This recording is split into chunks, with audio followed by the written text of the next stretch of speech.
मन कैसे स्थिर होगा? पहले रोज भगवान की भागवत जी महापुराण पढ़ो। मन माया में भटक रहा है ना, ऐसा करूँगा, ऐसा करना है, ये नहीं हुआ है, उसको कैसे करूँगा, रात को नींद नहीं आता है, रात 2 पहर तक सोचते हैं, 3 तक सोचते हैं, ये काम नहीं हुआ। अरे तुम्हारा जाने के लिए समय आ रहा है, तू क्या सोच रहे है बाबा? अगर तू कर पाता तू तो कर देता, तू सोचती क्यों? रात भर सोचते हो, दिन भर सोचते हो, कुछ फल मिलता ही नहीं। जो भागवत जी नहीं पढ़ते हैं उन्हीं लोगों का मन में ऐसे विचलितता आता है, इधर भटको, इधर भटको, उधर भटको, एक समय में दिल्ली, एक समय में अमेरिका, एक समय में कहीं अनंत पथ अतिक्रम करता है। क्योंकि मन स्थिर होने से भगवान का भक्ति का प्रभाव आता है। प्रभाव जैसे हवा आते हैं, हम सांस लेते हैं ना, ऐसे भगवान को पाने के लिए सांस मिलता है। तो मन स्थिर के लिए रोज भागवत जी पढ़े, और भागवत जी पढ़ने से मन स्थिर होगा। और मन स्थिर के साथ साथ भगवान के प्रति श्रद्धा और विश्वास, जैसे अपने बेटे की तरफ, परिवार की तरफ श्रद्धा करते हो ना, बोले श्री वृंदावन बिहारी लाल की जय। सब हाथ उठाइए, क्योंकि हाथ ना उठाएं, मैं बता देता हूँ, जब जन्म होता है, जब जन्म होते हैं ना, तब मुट्ठी करके आते हैं। मुट्ठी में क्या लेके आते हैं? सोना चांदी, वैभव संपत्ति नहीं, पिछले जन्म में जो कर्म किए, पाप किए, पुण्य किए हैं, उसको लेके आते हैं इस मुट्ठी में।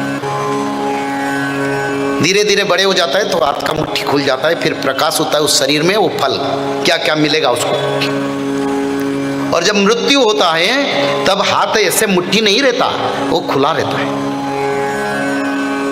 और भगवान के सत्संग में हाथ उठाए ना, तब क्या होगा? जब मृत्यु होगा तो उसके लिए देवता लोग हाथ उठाएंगे, बोलेंगे अच्छा इंसान है, हर बार सत्संग में हाथ उठाया, तालियां बजाया, राम नाम सुंदर कर ताली, संशय बेहद ऊंचा मन हारी। अगर राम नाम के ऊपर तुम्हारा संदेह है तो तालियां नहीं बजेगा, हाथ नहीं उठेगा। शास्त्रों के ऊपर संदेह है तो ऐसे बैठते रहोगे। इसमें पता चलता है उसका मन में द्वंद्व है। कहीं भगवान ने लाके बैठा ही तो दिया, पर खुलता नहीं, हाथ ऐसे जकड़ के बैठे। तो इसलिए निरंतर हाथ ऐसे प्रभु की सत्संग में उठाओ। मृत्यु होगा तो ऐसे हाथ खुला करके हमको लेंगे।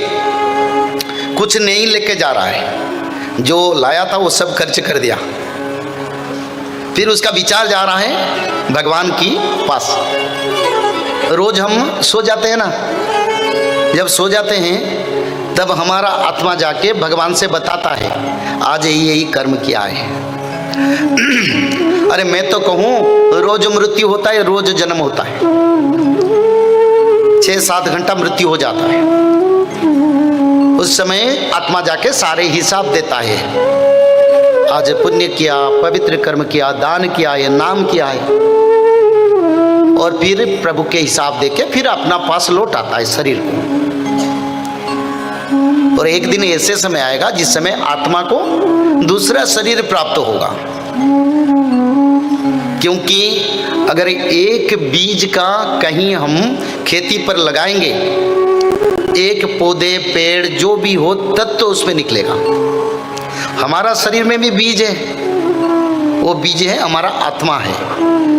वो आत्मा जिस समय तक शरीर में है, मैं ऐसे हाथ हिलाता हूँ, बोलता हूँ, सब करता हूँ, और थोड़ा लग जाने से मैं हाथ लेके झाड़ देता हूँ।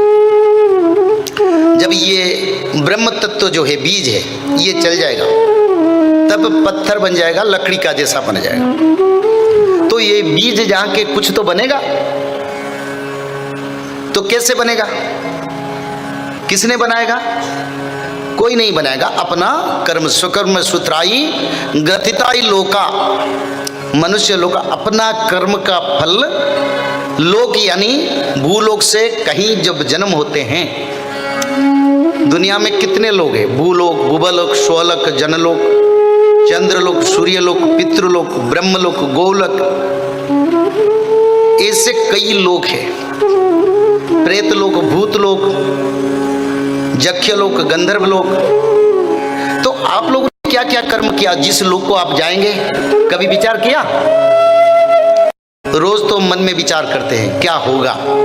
अरे होगा जो तो वो पहले से निश्चित है। कर्मण्योपाधिका रस्तु मां फलेषु कदाचन, ये शुल्क सभी बोलते हैं। उसका समझ पाएगा कौन मेरे को?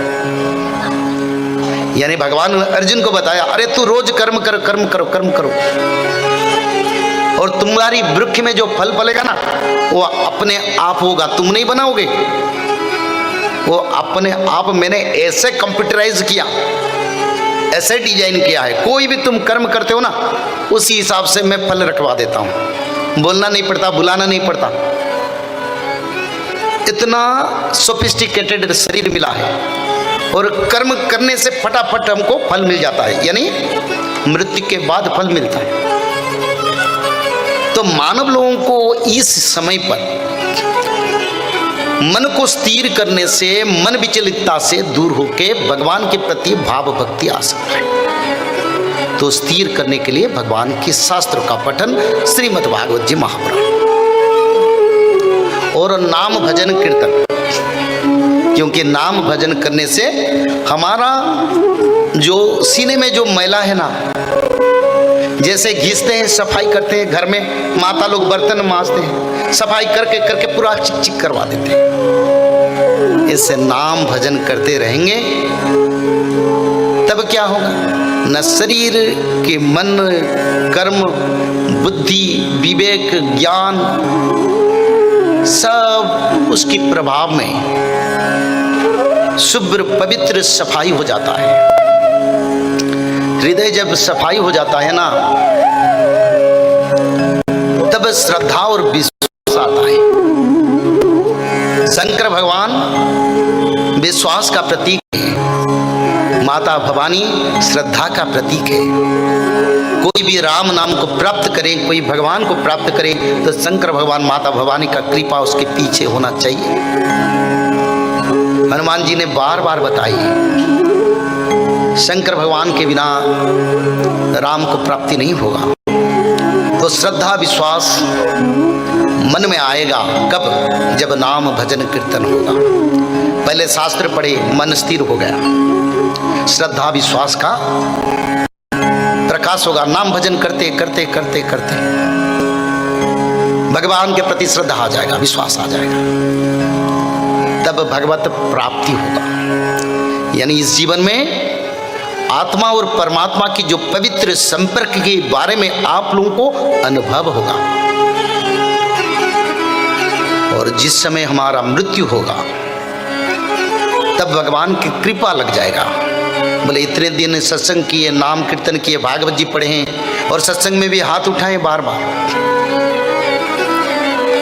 तो भगवत कृपा से ये जीवन को हम साकार कर सकते हैं। जीवन को साकार करने के लिए तीनों तत्वों, भागवत जी पठन, शास्त्रों का पठन। मैं आप लोगों को बोलता हूँ, शास्त्र तो इतने हैं, अष्टादश पुराण पढ़ नहीं पाएंगे। भागवत जी पढ़ो, त्रिकाल संध्या करो, त्रिकाल संध्या,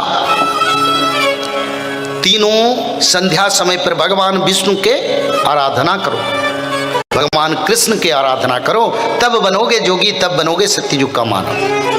जय श्री माधव। जल प्रलय, महामारी और भूकंप, अग्नि प्रलय, वर्ल्ड वार 3 और महाविनाश, ये तो एक दिन होना ही है। लेकिन इस सब से आप बच कैसे सकते हैं? सबसे पहले नॉनवेज खाना छोड़ दीजिए, अंडा भी नहीं खाना है, और किसी भी तरह का नशा मत करिए, और गलत काम मत कीजिए, और सत्य, प्रेम, दया, क्षमा और शांति का आचरण कीजिए। और 3 चीज कीजिए, उसमें से सबसे पहला है त्रिकाल संध्या, यानी त्रिसंध्या। उसको दिन में 3 बार करते हैं। जैसे सुबह में करते हैं ब्रह्म मुहूर्त में, सुबह 4 बजे से लेकर के 6 बजे के बीच में आप कभी भी कर सकते हैं। लेकिन आपको समय नहीं मिला तो समय आप आगे पीछे कर सकते हैं, आधा घंटा 1 घंटा पीछे कर सकते हैं। दोपहर में 11:30 बजे से लेकर के दिन का 1 बजे तक कर सकते हैं, उसके बीच में शाम को 5 बजे से लेकर के 6:30 बजे तक कर सकते हैं। दिन भर में 1 बार नहा के त्रिकाल संध्या जरूर करें। बाकी समय आप हाथ पैर मुंह धोकर भी कर सकते हैं, और 3 बार आप श्री गंगे बोल करके स्टार्ट कर सकते हैं। जो दूसरा उपाय है वो है श्रीमद् भागवत महापुराण पठन। दिन में 1 अध्याय जरूर पढ़े, दिन भर में 1 अध्याय जरूर पढ़े, वो भी ना हो सके तो 1 पन्ना तो जरूर पढ़े। अगर उतना भी समय नहीं है तो 1 श्लोक जरूर पढ़े। तीसरा उपाय, माधव नाम का जप करें, निरंतर करें, कोई भी काम करते हुए करें, हमेशा माधव नाम का जप करें। त्रिसंध्या का पीडीएफ, श्रीमद् भागवत महापुराण का पीडीएफ और भविष्य मल्लिका का फ्री ई बुक भविष्य मल्लिका पुराण, ये सब आपको डिस्क्रिप्शन बॉक्स में मिल जाएगा। भविष्य मल्लिका के बारे में अधिक जानकारी के लिए आप भविष्य मल्लिका के वेबसाइट पर संपर्क कर सकते हैं bhavishyamalika.com। और अधिक जानकारी के लिए भी कल्कि अवतार ऑफिशियल चैनल को देख सकते हैं, जहां पर मल्लिका के बारे में खुलकर बातें रखी गई हैं, जहां पर आप लगभग 1000 जितना वीडियो आपको देखने को मिल जाएगा। और भी आपको अधिक जानकारी जानना है त्रिसंध्या के बारे में और कोई आपको सवाल है तो नीचे दिए गए नंबरों पर आप संपर्क कर सकते हैं।